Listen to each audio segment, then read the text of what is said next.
Well, yo. Good to see y'all. Okay, I have the fun pleasure of talking about Carl Jung today in my Saints, Mystics, and Misfits series. And yeah, it has been a challenge to try to talk about what I think are influential misfits and thinkers and mysterious beings and in the world, and also my relationship. You know, like what is the relationship between some of these thinkers and writers and so forth in my own life, and that's kind of been the doorway in. And so everything I want to say about Jung today has been personally helpful to me, and if I do it well enough, you'll at least see how it's personally helpful to me and maybe personally helpful to you. We'll see how that goes. And it's Jung in particular is a bit challenging to talk about in 40 minutes. And what I'm not going to do is tell you about his life and when he was born and all the stuff you can get on Wikipedia. I want to kind of enter straight into the stream of how I first sort of encountered Jung and how it began to sort of reshape my life in sort of a surprising way. And I guess I want to start off by saying it's from Jung that we get the idea of the first half of life and the second half of life. That's one of his phrases, the first half of life and the second half of life. And something like what we call midlife, or now the midlife crisis, is that bridge between the first half of life and second half of life. And you don't have to cross the bridge. That's the funny thing. Now, you have to get older, sorry, but that's a guarantee. You have to keep growing up and aging and so forth, but that doesn't necessarily mean you'll make that perilous journey from the first half of life to the second. You might just repeat the first half again, something like that.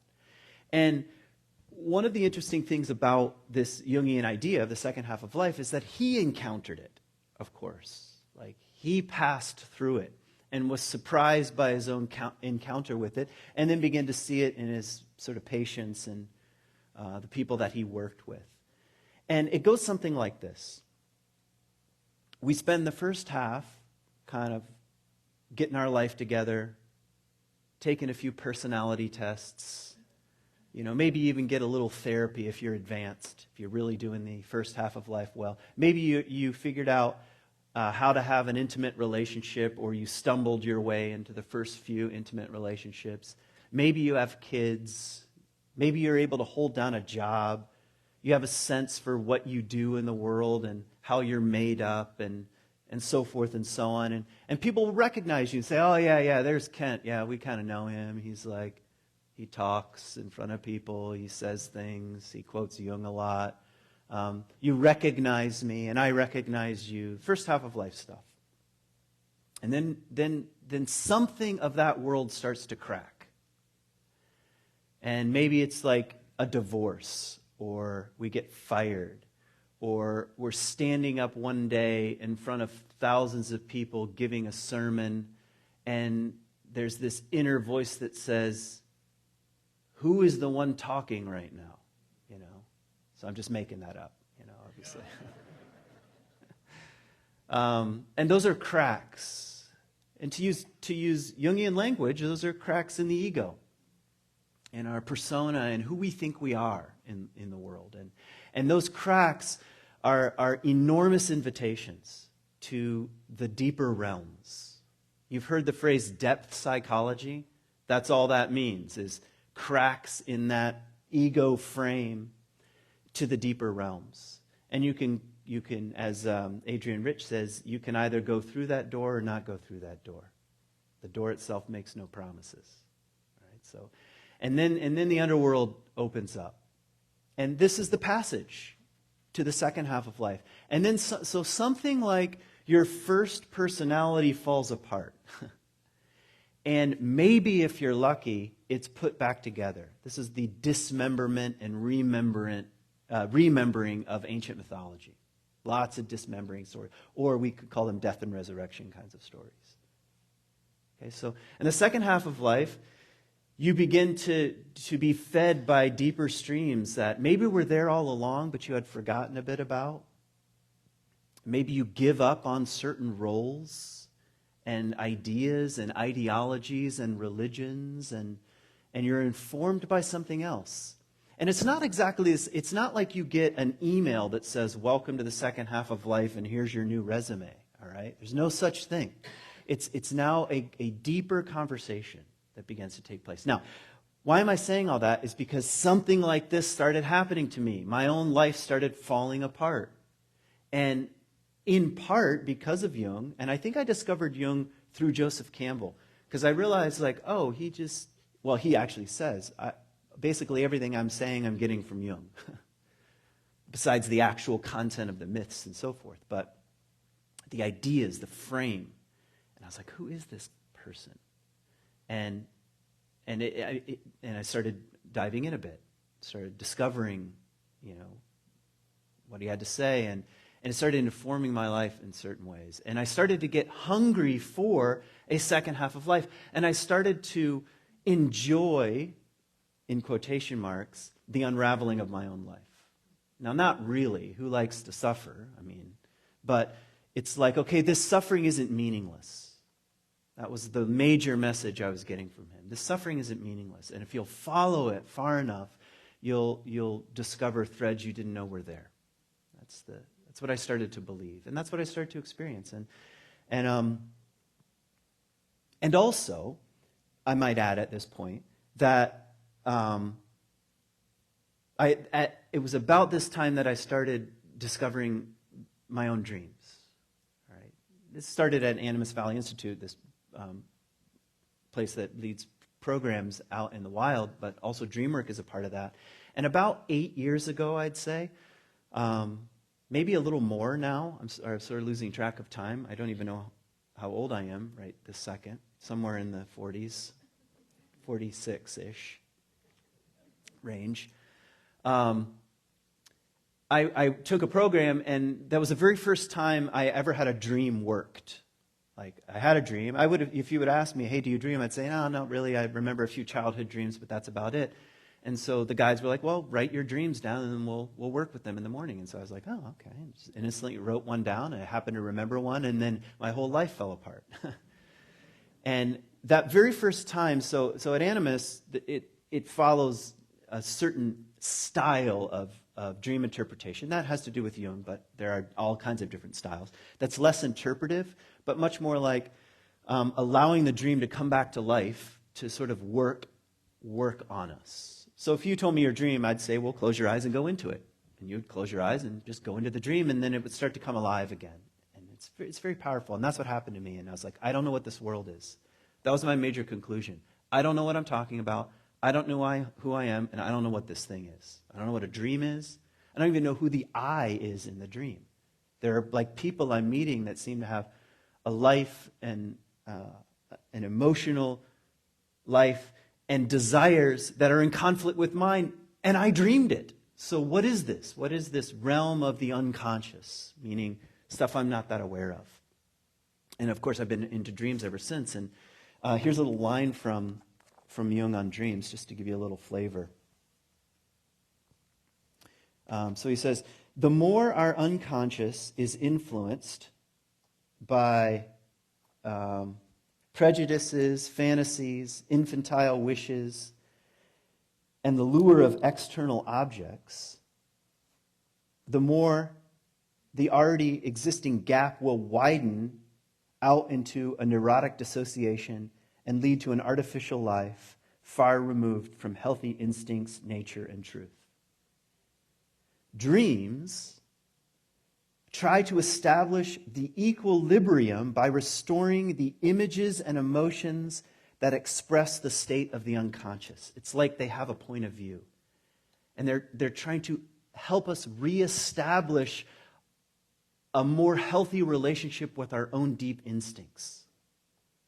Now, that's an opinion of his. Most people think dreams are random brain firings, because you know what? It's easier to believe that. They're like, it's a bunch of nonsense, But he's saying, no, there's something else at work. Every night when you go to sleep, a third of your life, the unconscious is trying to get your attention and reestablish a balance, an equilibrium between the deep instincts, your deep self, and the thing you call your life, that you're going around your waking life.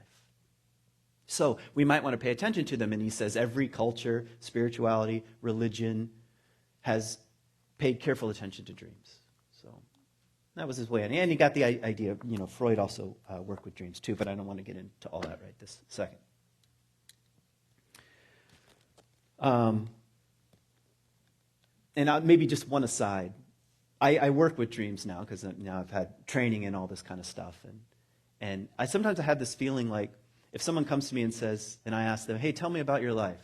And they say, oh, yeah, this, and this. And I'll think, oh, yeah, that's all true. Thank you for telling me about your life. But if I say, well, now tell me a dream, then it's like we go in the back door of the house. And it's like, okay, you just showed me the nice living room and how everything was set up and your family photos and your bookshelf, but let's just go in the back door and then we'll go down to the basement and see what's really going on. That's a dream. Okay? Okay, so that was a kind of an introduction to first half of life, second half of life, and my sort of way in, which was through the realm of dreams and beginning to read some Carl Jung. And one more idea that comes up out of this, and then I'll sort of describe a sort of map of the psyche as best I can in a short amount of time. The other notion that Jung stated was that he had two personalities. Okay, personality number one and personality number two. Now, when I first read that, my feeling was, well, that's not a good thing. Don't you want to be like a whole person and, be straight ahead and authentic and, two personalities?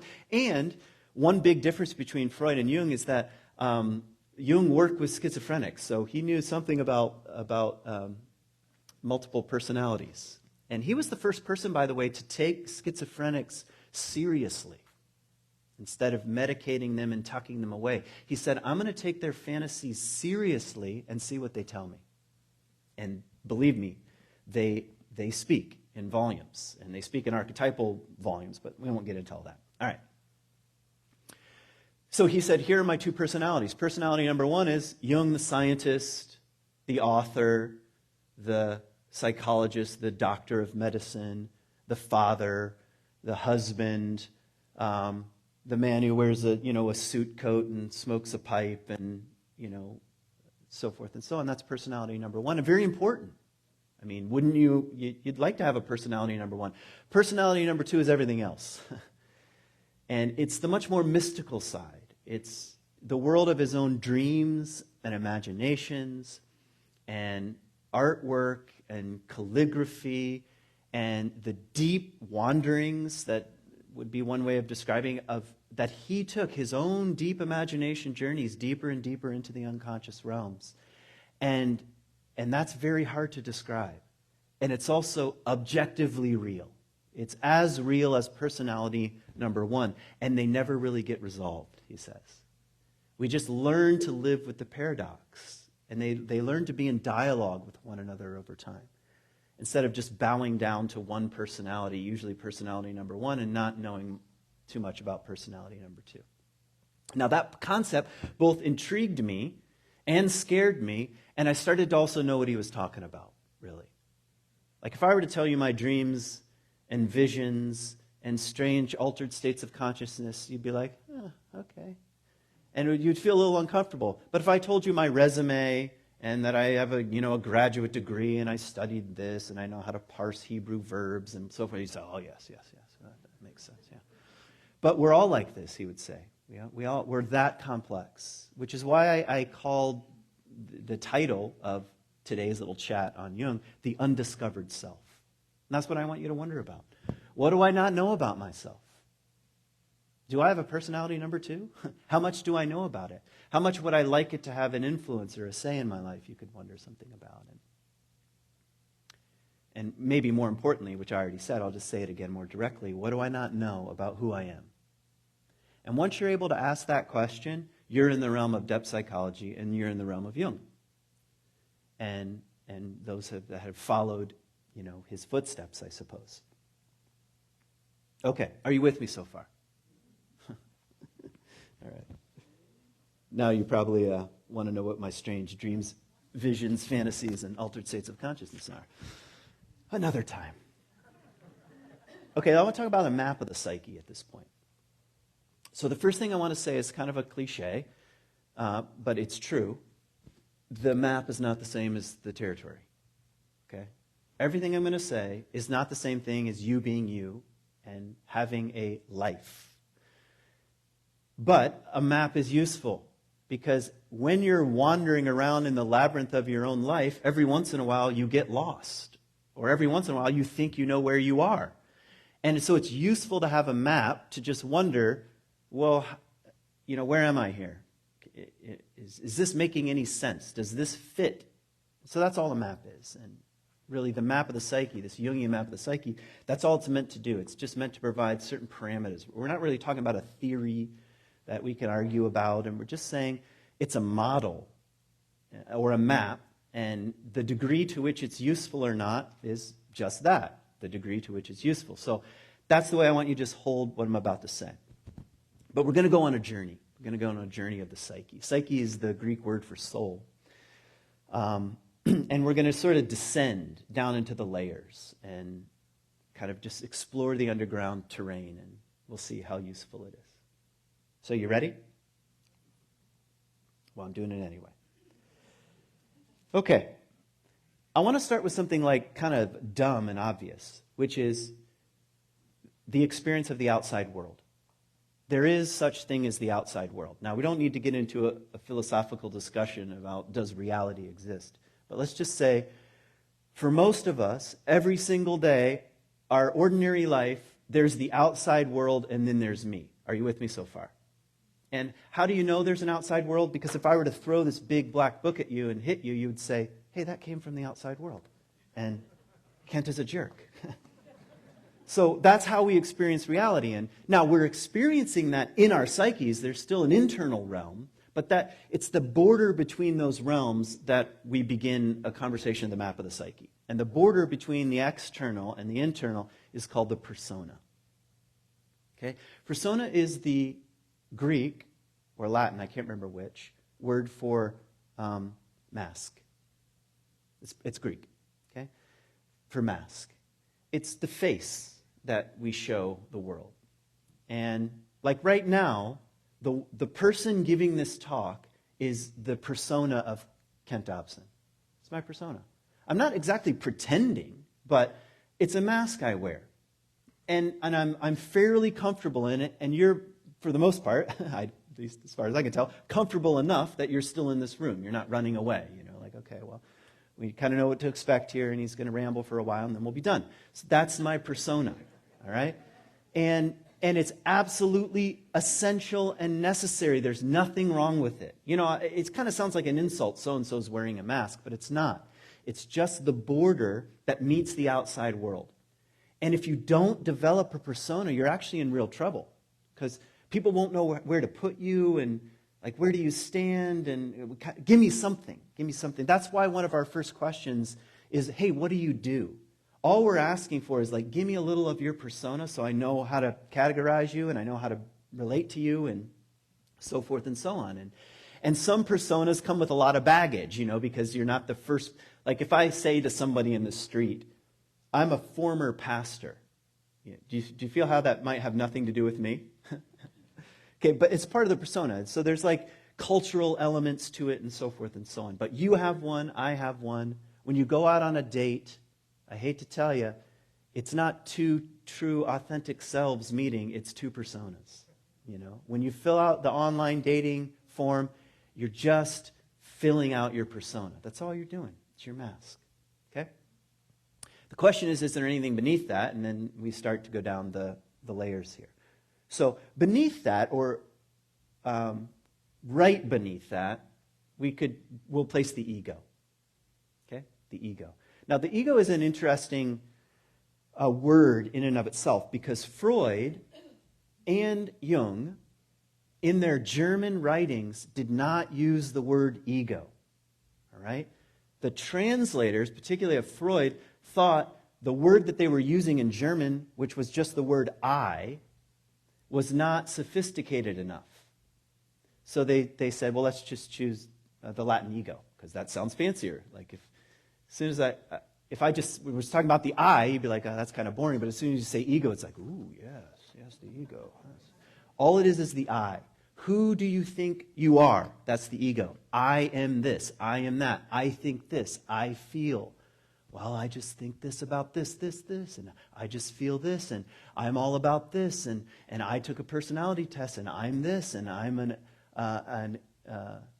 INTJ or an ENFP, and those are typologies, which is also Jungian. I'm not going to spend time on there, but he came up with, the Myers-Briggs, basically. Extroversion, introversion, and the 4 functions. That's all Jungian. That's the I, that's the ego. So just think, who do I think I am? And more than that, it's the seat or the center of our conscious awareness. That's the most important thing. The ego is just my conscious awareness. It's, okay, here's a dumb metaphor. The yolk is the ego, and the white of the fried egg is everything else, is the rest of consciousness or being itself. The ego is simply the yolk, the center of consciousness. So what's important about that is like you can say to yourself, well, I have an ego, it's just not all of the I. It's not all of consciousness, and it's not all of being. And you know this, it makes sense. You're not making your heart beat right now. You're like, okay, again, all right, again. Don't forget to beat again. That is also part of your being, your essence. You're not aware of it. You could even say it's a form of consciousness if you want to be more advanced about it, but it's not in the realm of the ego. You're not doing it. Have I made sense? Now, I want to emphasize this point because ego is not bad, just like persona is not bad. If you didn't have an ego, you wouldn't show up here, you wouldn't make friends, you wouldn't have thoughts and feelings, you wouldn't post things on Facebook. Facebook is just a collection of egos, or personas and egos. That's all it is. And but you need that. You need that to function, the sense of I. If the I is fragmented too much, you're in trouble. I won't say. You're in trouble. Okay, what else do I want to say about that? I think that's about it. Okay, maybe one more thing. And I'm going to make a generalization, and I think Jung would agree with me. An unhealthy ego, its sense for the possibility of an expanded consciousness isn't very big. All right? It's very committed to its view of itself in the world. That would be an unhealthy ego. An ego that's on the path toward health, and maybe with some help, is able to move around a little bit and expand and include more of the outside or consciousness into its domain. Does it make sense? All right. Now, what's beneath that? And here's another image. Now we're going to go into the unconscious, because the I is conscious, the ego is conscious. You're aware. But what about what's beneath the surface? And here you have, imagine the ego is the tip of an iceberg, and everything else is below the waterline, and that's the mass. You've heard that, with an iceberg, it's much bigger underwater. Well, that's the unconscious realm. So the ego's way up there at the top, and it's looking out. It's like, yeah, I know where I am in the ocean. But it doesn't have any information about the mass that's beneath it. You get the image? And that's the realm of the unconscious, what we don't know. And the unconscious has all kinds of material in it. Like what, you would ask? Again, I almost feel bad doing this, but this is like a McDonald's drive-through version of Jungian depth psychology. We're hauling at this point. Among the first characters we meet in the realm of the unconscious are what are called complexes, or subpersonalities, some people would say. Complexes. And a complex is just kind of an energetic package that's very potent that can actually rise up and take over the ego. In other words, it's what people mean when they say they're activated or triggered. It's a complex, actually, that takes them over.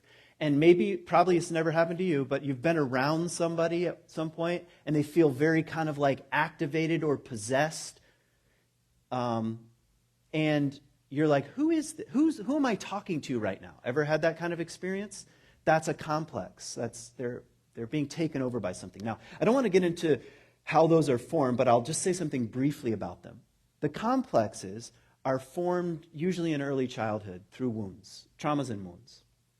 And it's a way of responding or reacting to the world that gets constellated in a certain way. And at the very bottom of that constellation is an archetype. And I'll say what I mean by that in just a second. So I'll just give you a sort of a silly example. Let me think of one. Okay, let's say you are a people-pleasing person. But really.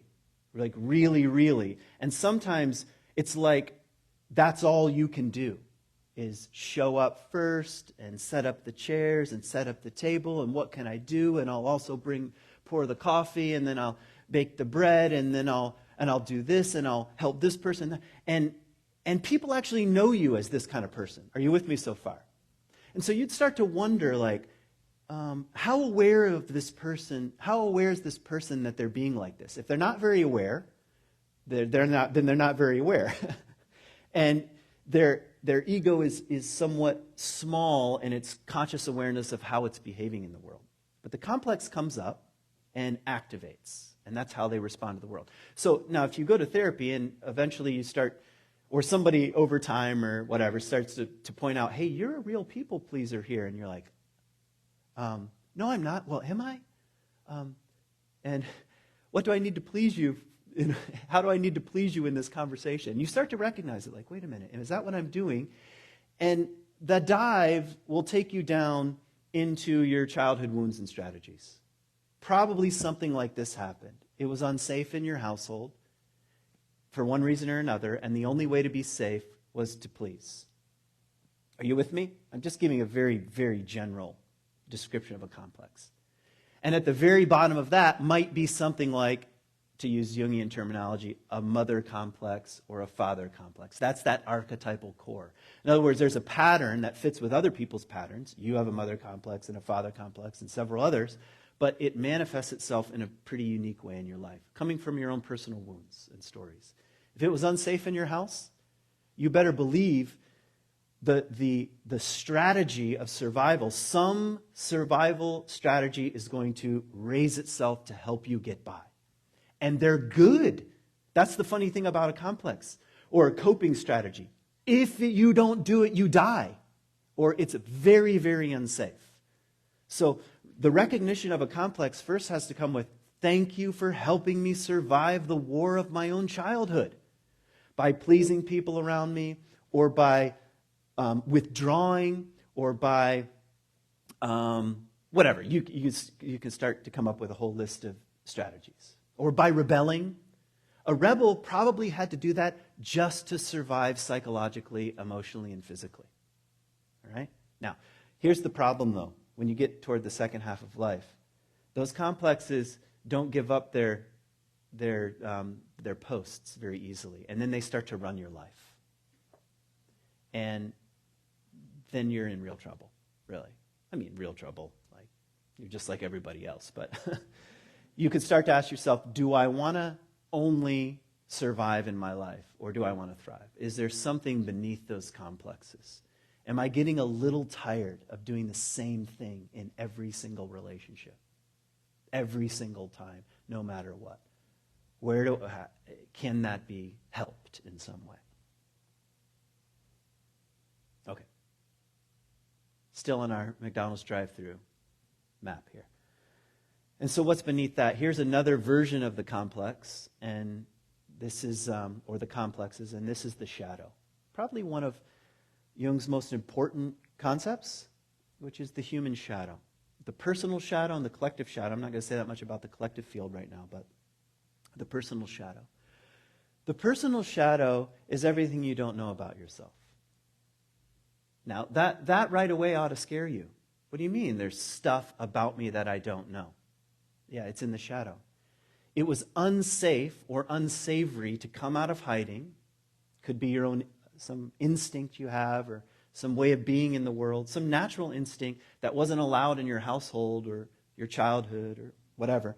And so into the shadow it went. And it's down there, tucked away, sort of festering, waiting to, sometimes at least, come out of hiding. Right? It's the human shadow. And it oftentimes, this is straight from Jung, it's the opposite of the persona. Okay?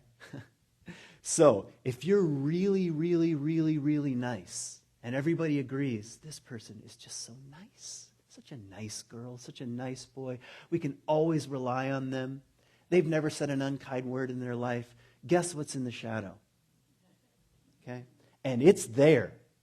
It's there because we're human, and we all have these things, but it's really there, and probably at a certain point, it's not just going to come out of hiding, it's going to bite someone's head off. All right? It's really going to come out of hiding. And it's going to shock the person. They're going to say, that's not me. I don't know what happened to me. I must have drank too much. Believe me, that's not me. And they'll go right back into the shadow again. All right? So a good portion of growing in the second half of life has to do with shadow integration. What are the parts that have been repressed, neglected, ignored, and denied that need my attention? Because for me, I'll just give you a kind of a funny example. Well, I was kind of a druggie in high school, and I had this sticker on my car, and it comes from a Grateful Dead song, but the sticker said on it, "Are you kind?" Okay? And it means, like, share drugs with me, but beyond that, it was also part of my persona. It was like, yeah, I'm just kind, like, if someone says something offensive, I just be like, come here, man. But was I really like that? No, definitely not. And the more I behave like that, the more the shadow grows. And then,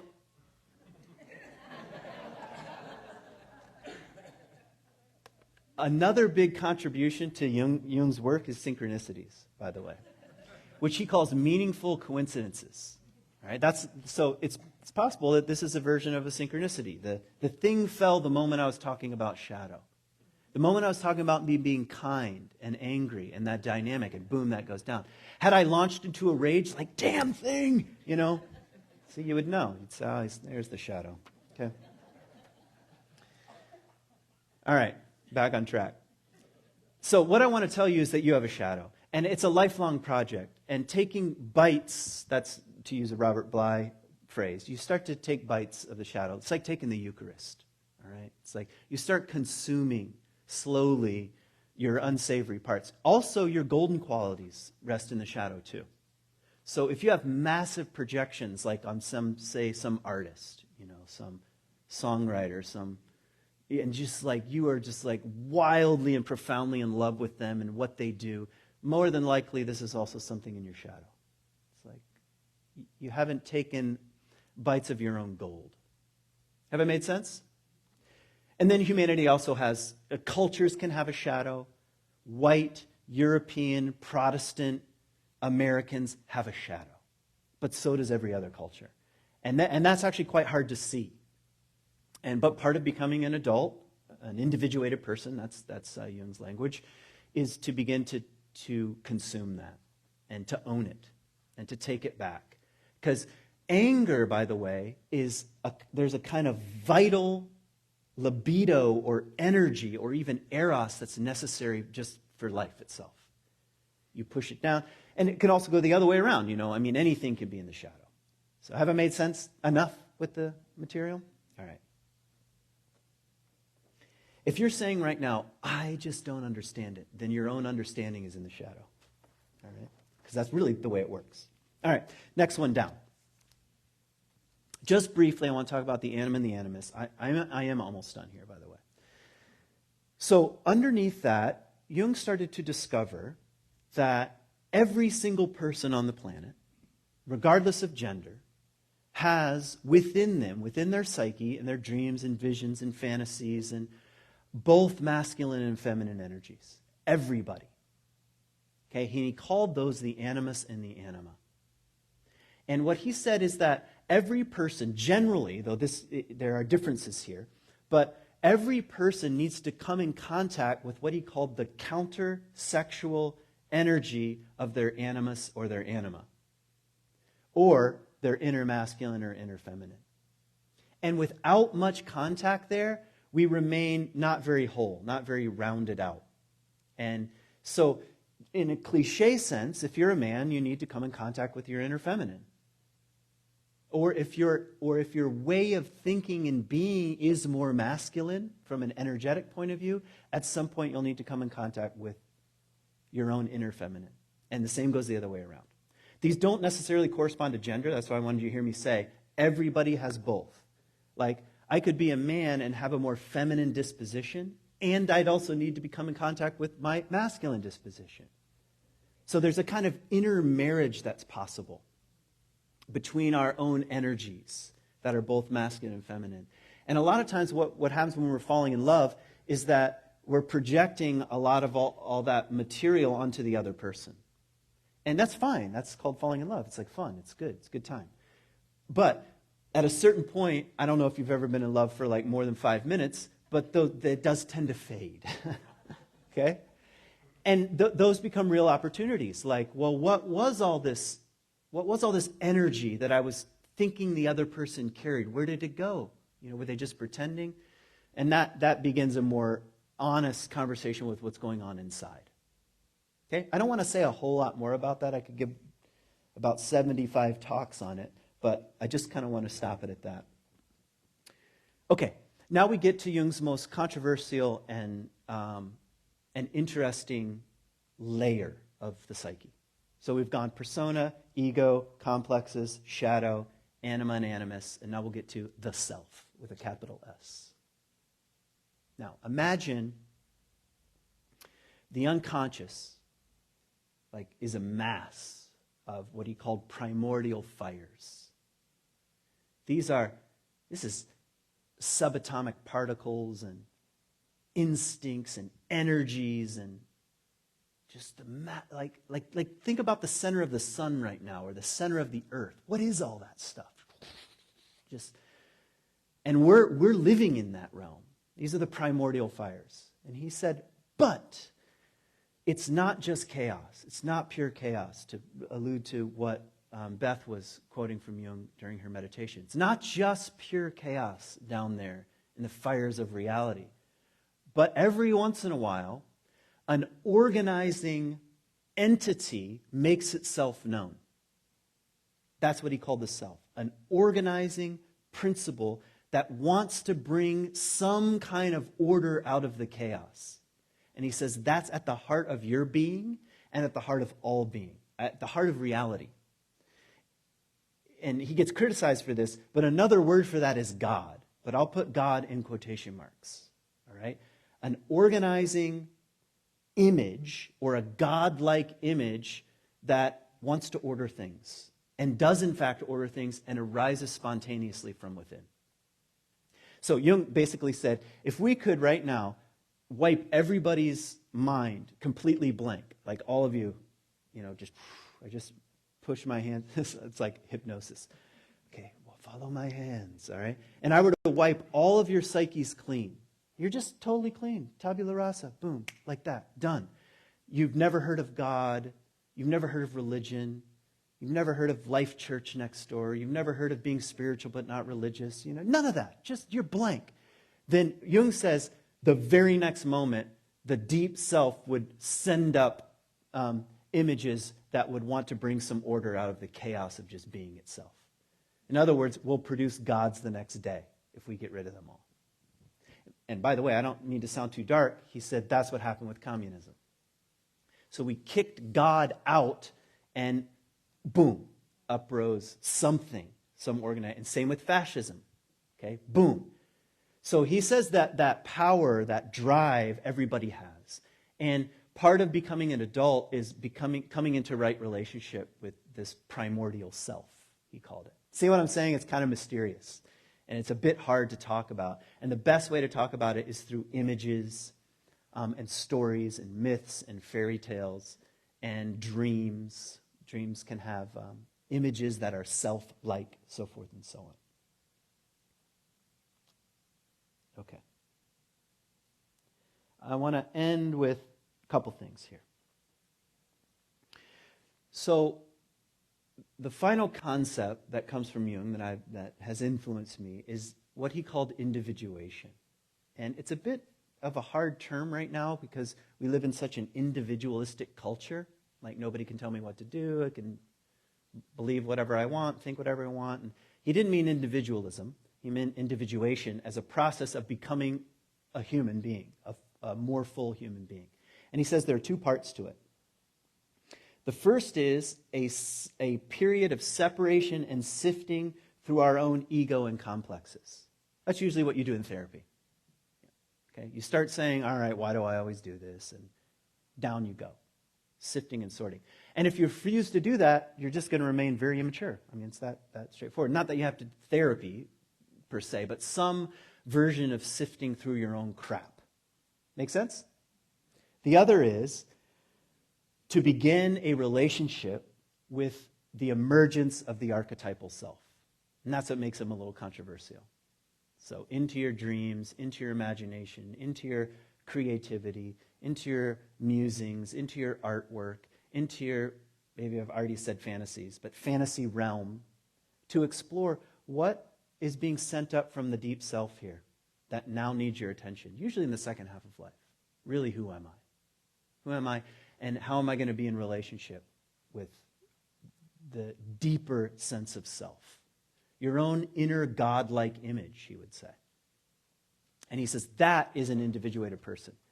Someone who's beginning to deal with their own complexes, but is listening to some archetypal source that they're not really in control of. And that's what makes Jungian analysis, which I was in for a while, a lot different than cognitive behavioral therapy, which is very good, but it's not asking those questions. Have I made sense? Okay, I'm going to read you some things.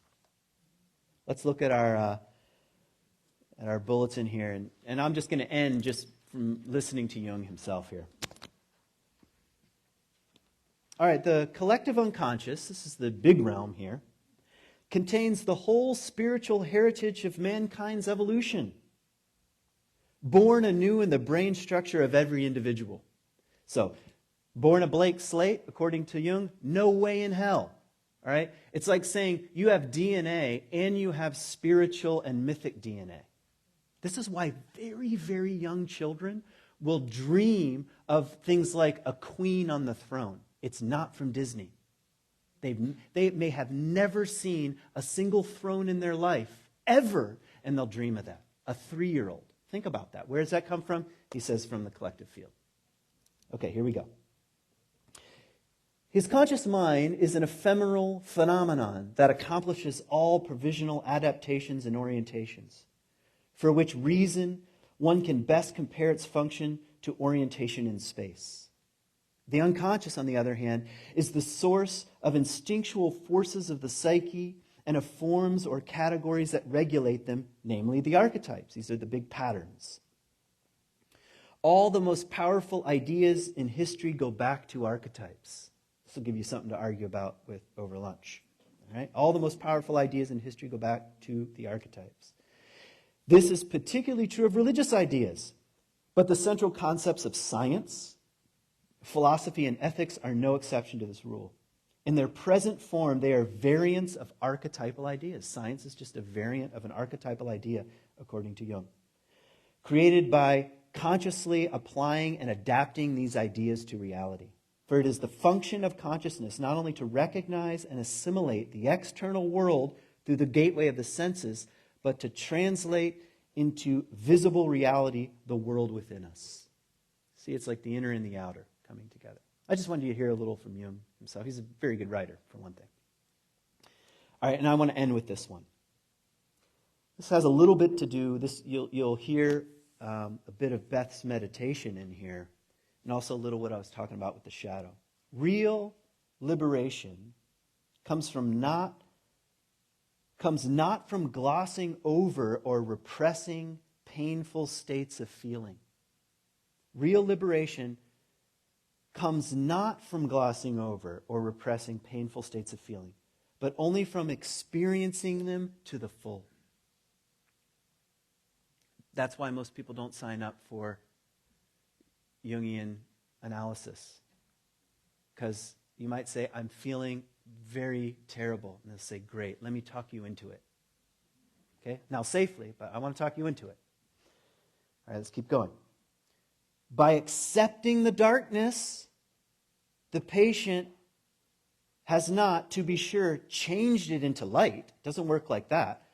But she has kindled a light that illuminates the darkness from within. By day, no light is needed. And if you don't know it is night, you won't light one. Nor will any light be lit for you unless you have suffered the horror of darkness. Okay. Well, I had a good time. It was good for me. I do want to thank you for listening. I mean, it's fun. It's been fun for me to explore these saints, mystics, and misfits, just kind of, and how I've been relating to them over the last few years. And for some of you, to introduce you to some people you maybe have never read before. A lot of people, they know Jung's name, but they've never read a word. So thanks for spending a few minutes. I want to say two things just as we transition and listen to some music and so forth. We're not going to have talk back today because we need to have another meeting. And so I want to encourage you to do a version of talk back in your mingling. I mean, I want you to just stay with these ideas. So start mingling as soon as we're done here. And keep these ideas alive and see what percolates. And then next week, we have our annual meeting, our annual gathering. And I just want to encourage you, come to it and invite everybody that is a part of this place to come to it. It's not only a celebration, but a chance for us to get together and look forward to the next year. And we have some big things that we need to deal with in the coming year. So be here next week, February 19th, for the annual meeting. And I'm going to start a new series called Spirituality in the 21st Century. So it's kind of some terrain I'm planning on covering. So again, thanks for listening.